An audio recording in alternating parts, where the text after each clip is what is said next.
Welcome to On the Middle East, the podcast of the award-winning media service El Monitor, where each week we talk with the decision makers and thought leaders who are making the news and shaping the trends in the Middle East. I'm Andrew Parasolidi, president of El Monitor, and our guest this week is renowned French scholar Gilles Kepel. Gilles is professor at the Université Paris-Sciences et Lettres, where he is the director of the Middle East and Mediterranean program. Gilles Kepel is also the author of numerous books and articles on Islam and the Middle East. Gilles and I will be discussing his latest book, The Prophet and the Pandemic, From the Middle East to Atmospheric Jihadism. We'll also be talking about the impact of 9/11, the U.S. withdrawal from Afghanistan, and the return of the Taliban on Europe, and France's relationship with Islam in the Middle East, and much more. And please be sure to stay tuned until the end for an exciting announcement you won't want to miss. My conversation with Gilles Kepel begins after this short break.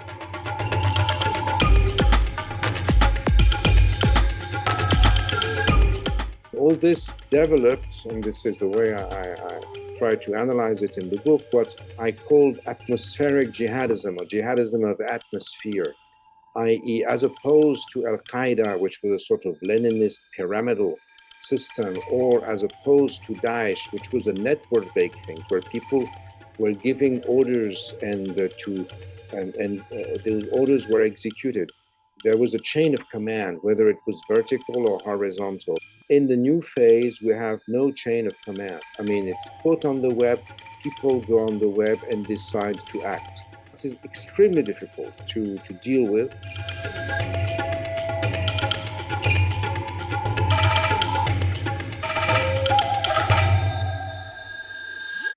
Gilles, welcome back to On the Middle East.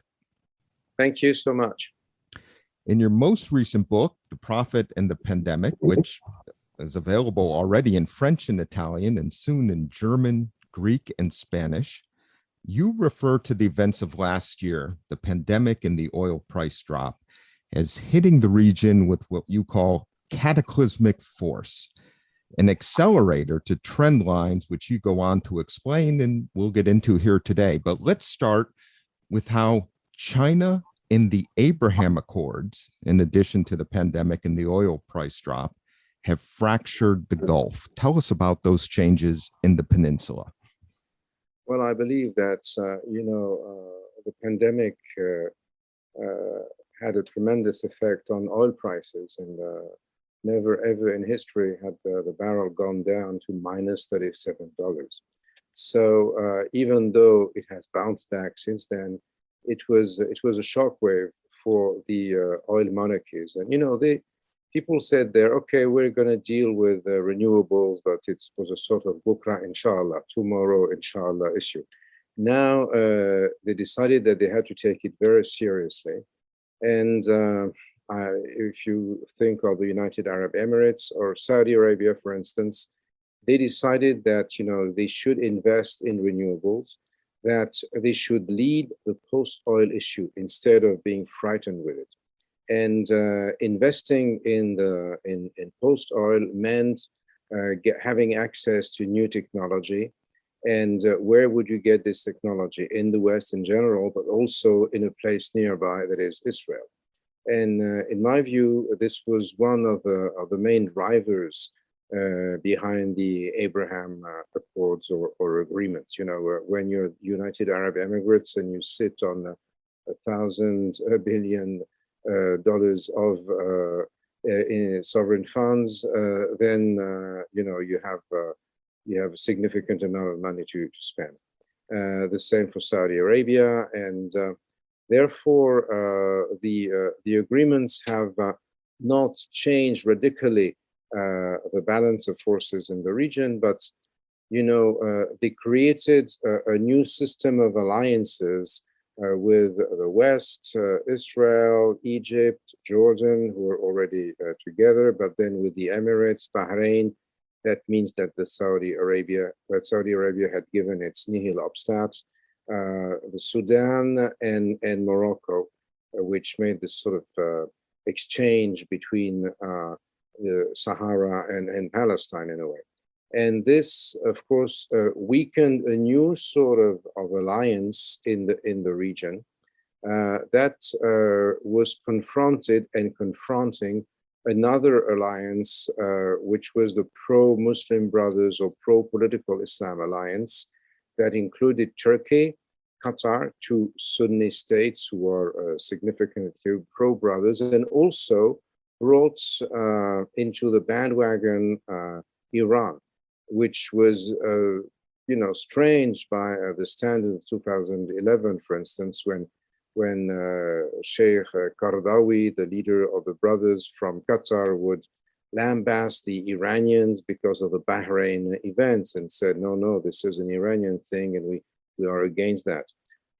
Actually, when you remember well, the Islamic Republic's ideology was based to a large extent on Muslim Brothers literature, because the Muslim Brothers were not particularly Sunni. I mean, they were Sunni, many of them, but some of the Iraqi Ayatollahs were with them and wrote with them. And Khamenei himself translated 2 books of Sayyid Qutb into Farsi. So you had those 2 alliances that sort of started to coalesce one against each other in the Middle East, and they sort of changed the landscape.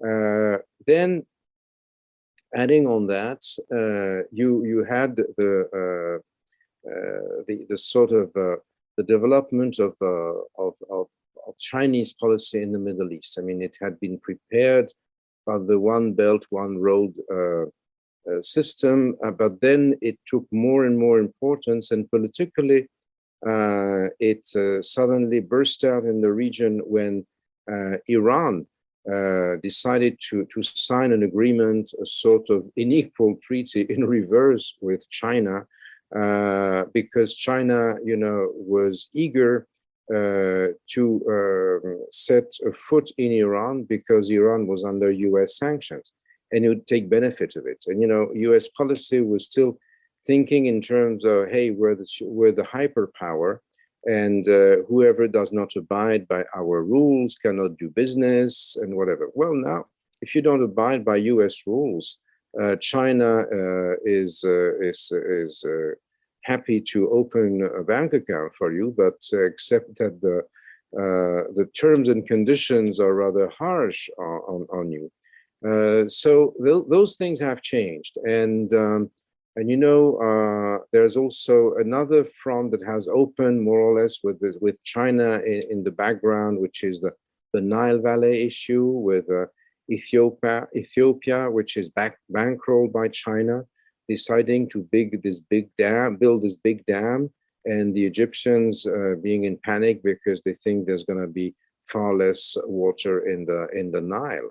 So all those things are new, and what is even newer is that the US either is not interested or helpless or couldn't care less, and all that ended up in the pullout from Kabul to some extent. Which may not be of great interest for the American voter, because after all, people are sick and tired of the endless wars, and maybe no one will remember when it's time for the midterms, November 2022. But both in the region and in Europe against the US allies, which are confronted with migration waves from the eastern and southern shores of the Mediterranean, and where there is a raging debate in Europe between those who say, like President Macron, that NATO is brain dead, and others like Mrs. Merkel, who is the lame duck to be Chancellor of Germany, that we can't survive without the NATO protection. So this has reignited the debate nowadays in the whole of Europe. So we are in the brink of a major change, because we still dealt to a large extent with the Middle East with the categories of 1945. The Valentine's Day, 1945, the 14th of February, when FDR went and met King Abdulaziz ibn Saud on board USS Quincy, moored in the Bitter Lakes of the Suez Canal. And, they made the deal, my oil for your protection, my protection for your oil. Now, things have changed significantly. The Cold War is out. There's a new contender, China, which is now present in the region. Europe is looking for her place. It's questioning the US alliance. So we're in this is a brand new era, which is starting, and not many people have a clue as how it's going to come out. Gilles, I want to get back in a little bit to the U.S. role and how that's being perceived, but let me stay on the Gulf for 1 second here to follow up. Saudi Arabia, which you know very well, there seems to have been a division or split with the UAE on oil recently. How do you see that playing out? And as oil prices begin to creep back up, do you think that Saudi Arabia and perhaps some UAE and other countries in the region will be able to continue this emphasis on renewables and shifting their economy away from dependence on the oil sector, again, as oil revenues begin to increase? Well, I just heard Prince Turki Al Faisal on an interview with CNBC recently saying that the kingdom had been blessed with oil, but he had also been blessed with sun and wind, and that for the time being, they could provide very cheap oil to the world, that would keep the world going with that. But they were ready also, they were preparing to provide it with oil and sun. So, they'll probably play on both on both issues, on both types of energy. But they are getting ready for the post-oil phase. But as long as oil pays, they can tap on it. There's no doubt about that. But as far as the competition between the two, I guess that one country which is interesting for that is Egypt. If you look at the maps in the book, you'll see that in 2020 the economy of the region was sluggish, really, except in one country, Egypt, which was very strange. I've lived in Egypt when I did my PhD. I knew the country rather well, and I would not think of Egypt as a boosting economy by no means. And suddenly, the only country which was having a dynamic balance of payments and the like in 2020 was Egypt. Why? Because Egypt has attracted tremendous investments, both from Saudi Arabia and from the Emirates, who want to turn it in a sort of manufacturing country, a sort of mini China of sorts, if you like, with 100 or 120 million inhabitants. No one knows many inhabitants. And so it's located ideally on the Nile on the Suez Canal and between the Red Sea and the Mediterranean, which is one of the major conducts of the One Belt One Road thing, of the Chinese influx of everything through the Mediterranean into Europe. And if you look at the map of Saudi Arabia, also, which you have in the book, those maps by Fabrice Balanche, which are extraordinary. He has mapped Vision 2030 of Prince Mohammed bin Salman. And when you look at that, you see that the center of gravity of the kingdom is shifting to some extent to the Red Sea. It's still, the oil is still in the Gulf, but the NEOM is on the Red Sea. It's close to Israel, where the software comes from. It is a place with a lot of sun and a lot of wind, and it's close to the Suez Canal, which is going to be a main manufacturing area, which is being transformed thanks to this influx of capital. And there is competition in Egypt between both actors, and I think that Marshal Sisi is taking all the benefit of this competition between his two godfathers, and this is how he is getting a lot of weaponry also for his own purpose. There's also a difference that Saudi Arabia, as far as I understand, is mainly interested, as the words by Prince Turkey, which I just quoted, meant, with sun and wind, because it's a big territory, whereas to produce green hydrogen, whereas the Emirates are more into atomic and nuclear issues to produce hydrogen. Gilles, you have a section in your book entitled Populist Islamism and Erdogan's Splendid Isolation. And throughout the book, you come back to both Erdogan's ambitions and the limits of those ambitions. You call it recklessness. And tell us what this all means for Turkey's role in both the Middle East and its relationships with Europe. And start, if you would, where you start in the book, with the symbolism and impact of Erdogan's decision to re-Islamicize the Hagia Sophia. Yeah, which is something that, not many people outside Turkey noticed, that it took place on the 24th of July, or they knew, but they didn't pay any relation to the fact that the 24th of July is the day of the Lausanne Treaty. It was the 97th anniversary, and the Lausanne Treaty, sort of created the boundaries of modern Turkey, and it twisted the arm, thanks to the military might of Ataturk, twisted the arms of the allies of the Taurus allies of the World War I, who had chopped into pieces the former Ottoman Empire, just like they did with the former Austrian Empire.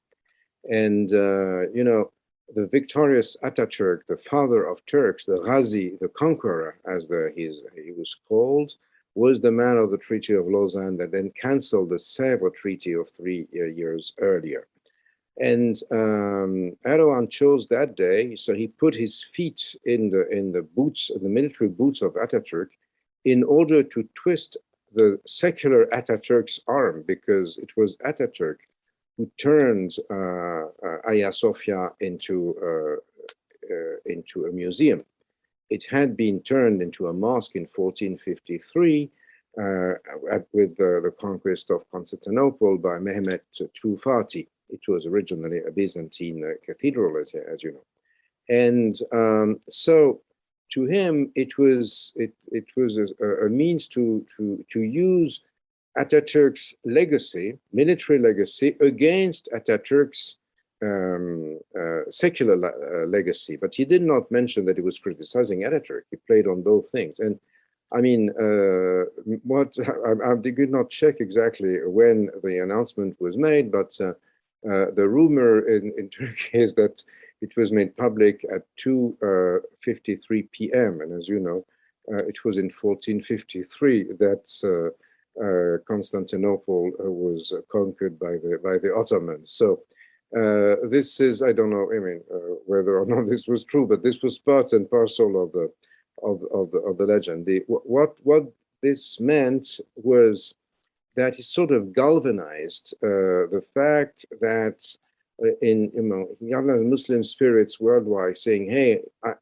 I'm the new exponent of the strength of Islam. I'm the successor to the Ottoman caliphs," and this took place at a time when, because of the COVID-19 pandemic, there was no one in Mecca at the pilgrimage, because the Saudis had been very careful followers of the sanitary prescriptions, and there was social distanciation at the pilgrimage, and so there were a handful, a few thousand people from all Muslim nations in the world who were gathered. But the images of the pilgrimage season, which usually show 2.5 or more million Muslims gathered, which is which displays a tremendous strength of Islam as not only as a religious, but as a political phenomenon. This was to be seen in 2020 in Istanbul, with the crowds chanting Allahu Akbar around the mosque, and the Imam there holding the prayers with a saber in his hand, rather than in Mecca, which was clearly something that was checking the Saudi supremacy over Islam at large, which was something very important. And this took place while Erdogan, Turkey is a member of NATO. It's the second army in terms of number of soldiers in NATO after the US. Had bought S-400 ground-to-air missiles, Russian-made. This led to a crisis within NATO because then they were deprived of the F-35 assault bombers because the US were afraid that then the Russians could get the software of the F-35s and that it would be the end of it. And so you had a member of NATO, which remained a member of NATO and who was clearly playing with enemies of NATO. Not to mention relations of Turkey and of Turkish intelligence with a number of jihadists. Some of them who were subsequently arrested in Europe were trained by sort of Western methods, if you wish, and not by former Soviet methods. So all this raised a number of doubts and were discussed in Europe. There were also some Turkish gangs in Europe, like the Grey Wolves, who became extremely active, chasing Armenians in France, for instance, or Kurds. Milli-Görüş people who had instructions to vote when they had European citizenship together with their Turkish citizenship for or against some governments in Europe, and a number of ministers from Mr. Erdogan's government actually were barred to enter countries where they went campaigning, like Switzerland, Germany, Belgium, the Netherlands, and the like.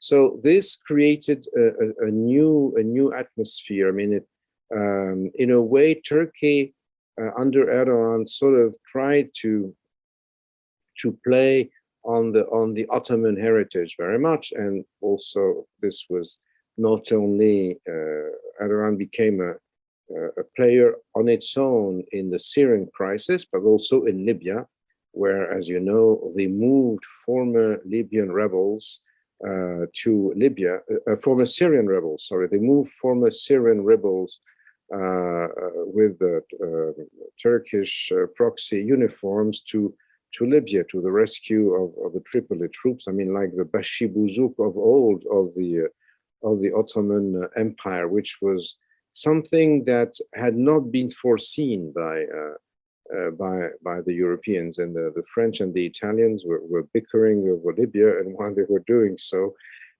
endlessly and uselessly, then you had Turkey on the one hand and Russia on the other, who put their mercenaries, both Syrians, because the Russians brought demobilized pro-Assad militias in Libya who fought on Libyan soil, demobilized rebels.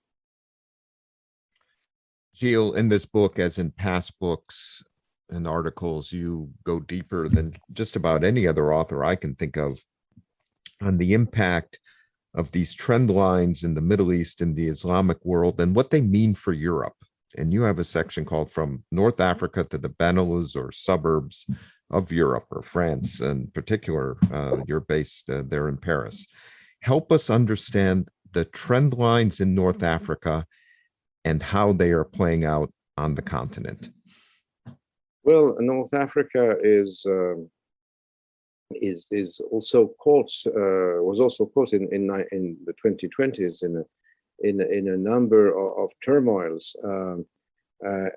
There was a big issue in Algeria with a very old and very aging president, Abdelaziz Bouteflika, who was finally ousted by a major revolt called Al-Hirak, the movement in Algeria. But due to COVID-19, there were no more demonstrations, and then you had the direct impact of the pandemic on North African and Middle East politics, as I mentioned before. And the military in Algeria used COVID-19 to control and put down the demonstrations and choose a president of their liking to succeed to Bouteflika. But this led to a sort of stalled Algerian society.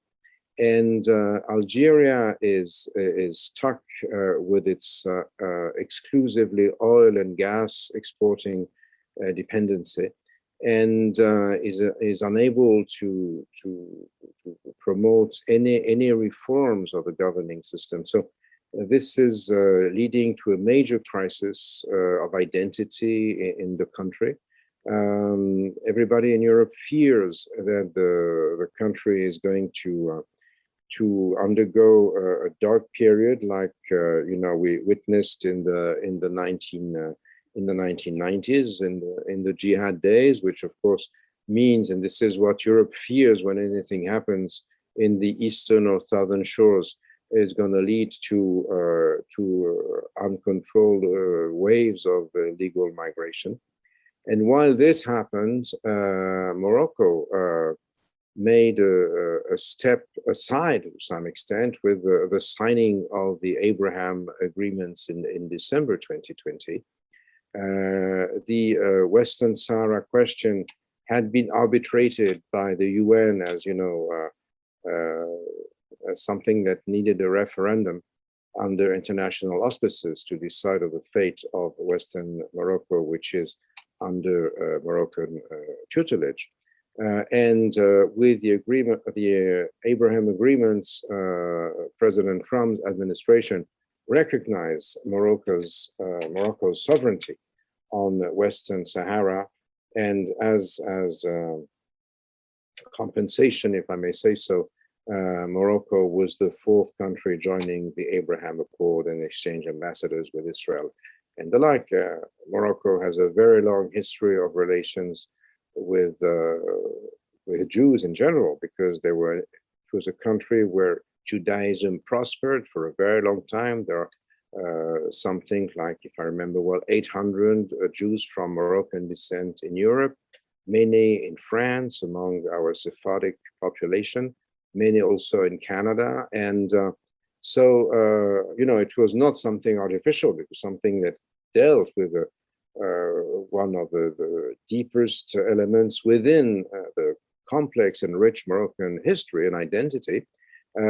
But nevertheless, this was something that definitely added to tensions with Algeria, and nowadays the two countries are at loggerheads with diplomatic relations that were broken recently. As of Tunisia, Tunisia was the only democracy that remained out of the so-called Arab Springs of 10 years ago. But the problem with Tunisian democracy is that the parliament was dysfunctional. MPs would be more interested in doing their own business than in common good. And so there was such a crisis accelerated by COVID-19 that President Kais Sissi decided to dissolve the parliament and to start a temporary period, which has been extended, where he has full control of affairs, which is something that to some extent was welcomed by a number of the Tunisians who were fed up with poverty, instability, and the like, but which is, of course, raising a number of questions as to the future of Morocco, raising a number of questions on the future of Tunisia, which had experienced in the past already two authoritarian presidents who had started in earnest, but then evolved as dictators, i.e. Bourguiba and then Ben Ali. So all this added to tensions, added to illegal immigration to Spain, through Spain and Italy, mainly to then France, Belgium, Germany, and the like. And That, led to a number of incidents, including one assassination by just recent Tunisian immigrant who had crossed the Italian-French border 2 days before and stabbed 3 people to death in the Our Lady of the Assumption Notre Dame Basilica in Nice, near the church where he was baptized. Actually, not this one, but the one nearby. And then this sort of raised again fears in Europe of a tide of violence. And Western Europe and France in particular were hit by ISIS or Daesh. We had thousands of young people from French descent, whether they were converts or children of immigrants, of North African immigrants who went to and fro to Syria. We are now having this huge maxi trial of the 13th of November 2015 events, the Bataclan attacks, which led 130 people dead in Paris. The trial will last until next summer. That is to say, it will cast its shadow over the whole process for the presidential election. President Macron's mandate ends in April, and he will probably run for re-election. And then our parliamentary elections will take place in June, and the trial will not be over yet. And when you think of what went on last year with the Charlie Hebdo and the hyper-kosher killings trial, it is very worrisome, because those trials were taken in hostage because, as you remember, the Charlie Hebdo cartoonists republished some of their cartoons, and this raised immediately a furious reaction by Erdogan and entrepreneurs of wrath, if I may say so, not only of the Muslim world, but also within France and Europe, people on the web who would publish posts and Facebook and WhatsApp and what have you,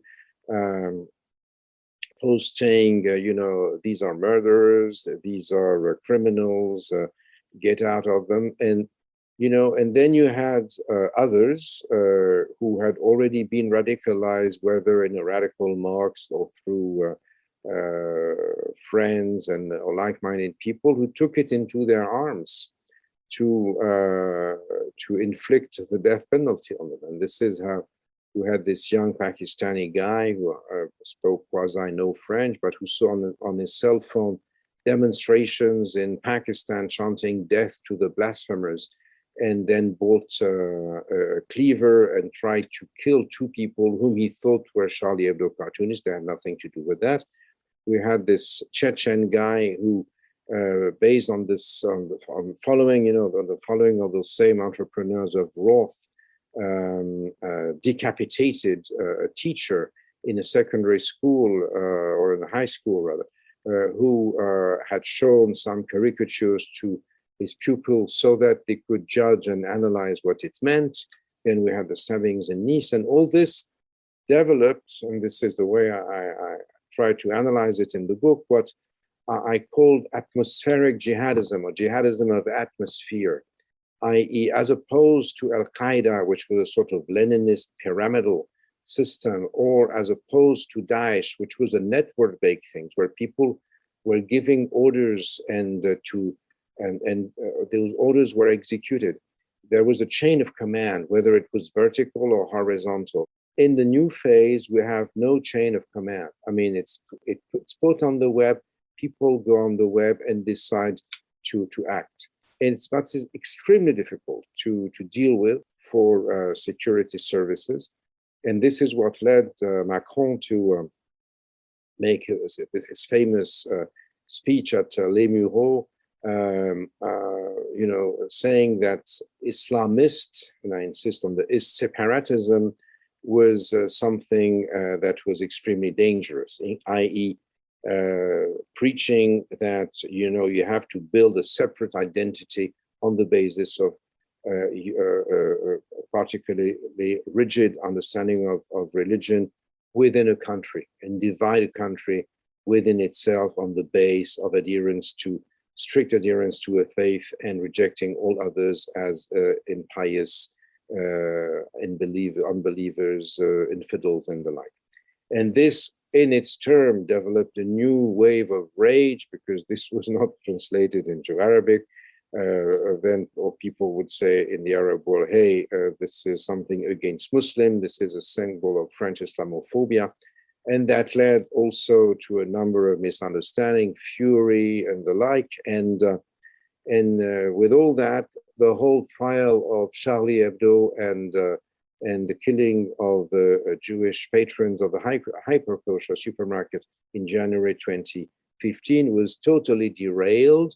Instead of having what is, the aim of the trial, that is, say that you have justice passes, and we have a sort of catharsis. Society can go back after truth and justice have been implemented.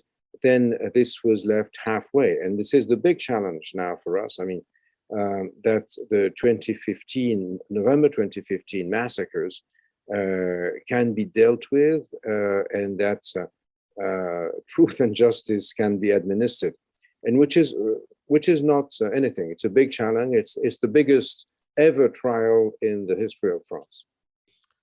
Gilles, we're running out of time, but I need to ask you, with regard to this atmospheric jihadism, which you describe in your book, and you also describe in an important essay that was published over the weekend in Le Monde and La Repubblica, what will be the consequences of the U.S. withdrawal from Afghanistan for this stage of the fight against atmospheric jihadism? And how are European countries and leadership there assessing and responding to the Biden administration's decision in the context of the fight against jihadists and global terrorism? Well, cybersecurity in the West is largely based on exchange between intelligence services on both sides of the Atlantic. Even though there are a number of questions which have been raised recently about, the so-called Pegasus symbol and who was spying on who and which allies were spying on whom. Nevertheless, in terms of fighting against jihadism, cooperation is absolutely quintessential because information gathered in America or in Spain or something can be crucial to Germans or Italians or French or what have you. So the fact that the US is redeploying most of its efforts into China, which is also of interest for Europe, of course, raises the fear in Europe that the Europeans will be left alone to deal with the challenges coming out from the northern and southern shores of the Mediterranean. And this, of course, sort of puts back on the front burner, if I may say so, the issue of whether or not the European Union, which now lacks Britain, as you know, and Britain was the other country with a military capacity in Europe, the second one and the only one remaining in the EU now being France, significantly. To what extent the Europeans should devote more interest for their own, not for a NATO contribution, to their mutual defense. Even if Putin did something in Latvia or Estonia, just like he did in Crimea, and if whoever is president of the US says, sorry, hold back later, I'm busy with China, the Europeans would be in a severe state of crisis. And this is one of the big challenges. I mean, Europe has benefited from the US alliance, and we have most European countries have a very viable social system, pensions and the like. Life is much less harsh than in America to some extent. There's a wide net of social services here. maybe based on the fact that, except for France, there was not much money invested in defense. This is a crucial issue for us, and in view of the new competition, because it's not USSR against China, even though Russia against the US, it's not the USSR against the US anymore, even though Russia is still an issue. It's now China versus US. How does Europe and the Middle East? How much do they weigh in this new battle? This is one of the big issues, and I guess that this is going to be the matter. Also, it's at the center of the German elections, which are being held now, and it's going to be a major issue for the French elections of this coming spring. Gilles, before we go, we have some big news at El Monitor, and it involves you, and I'm going to let you break that news now. Well, absolutely, Andrew. I'm very glad and honored that El Monitor has asked me to start a brand new program for our viewers, and our would-be new viewers, i.e. video podcasts, which I'm going to run every month, where I will host the most prominent writers, thinkers of the Middle East and North Africa, and on the Middle East and North Africa. And this will start by the end of this very month with an interview and conversation with Ala El-Aswani on the occasion of the publication of his book, of the English translation of his book, which in Arabic was Jumhuriyat Ka'anna. In English, it has another title, The Republic of False Truths. And so we'll discuss over the Atlantic, because Ala is now based in New York, his new book, both from a literary and a political point of view. And I'm sure this is going to be something very new in terms of what is being done. And we have a number of other big names also that we're considering for the next podcast. This is going to be run on El Monitor every other month. And let me say that also, to me, this is a way to express my gratitude to El Monitor, because this book that you just mentioned, which I hope will come out in English soon, was made possible because I'm an avid El Monitor reader, and most of the information that you can have when you follow the Middle East, and you cannot follow everything, is very ably produced and every day by El Monitor journalists, and it's always a great pleasure to read it, and do not know how anyone can follow the Middle East and North Africa without reading El Monitor. So we're going to make it even more consistent now with our new program. Gilles, thank you for that. And I'm very excited about this podcast that you have agreed to take on. Really looking forward to it. The first episode with Elah and discussing his new book is going to be a great start. And you have taught us a lot over the years about Islam and the Middle East. And you've been a good friend to El Monitor. And I look forward to this collaboration. And thank you again for being with us today. Thank you for your invitation. We will return after this short break.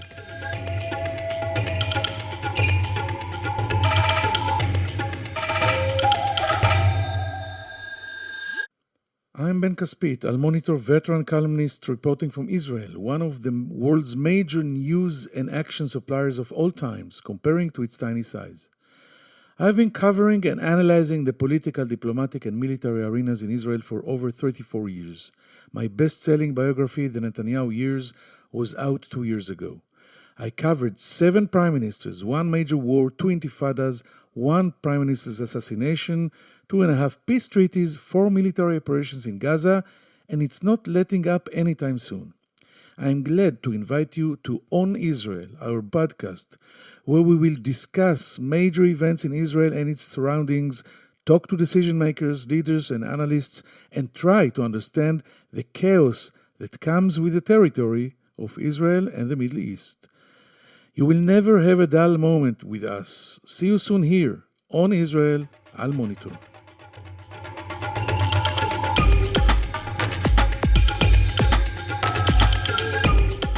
Thanks to our guest today, Gilles Kepel, and thanks to our producer, Beowulf Roshlin of Two Square Media Productions. And thanks to all of you for listening. And a reminder to sign up for our newest podcast, Reading the Middle East with Gilles Kepel, which premieres in 2 weeks when his guest will be novelist Alaa El-Aswany, discussing with Gilles the English language release of Alaa's book, The Republic of False Truths. And if you haven't done so already, sign up for our other Al Monitor podcasts, On the Middle East, hosted by myself and Amber Zaman, and On Israel, hosted by Ben Caspit. All are available at your favorite podcast platforms. Look forward to connecting with you next week here on the Middle East.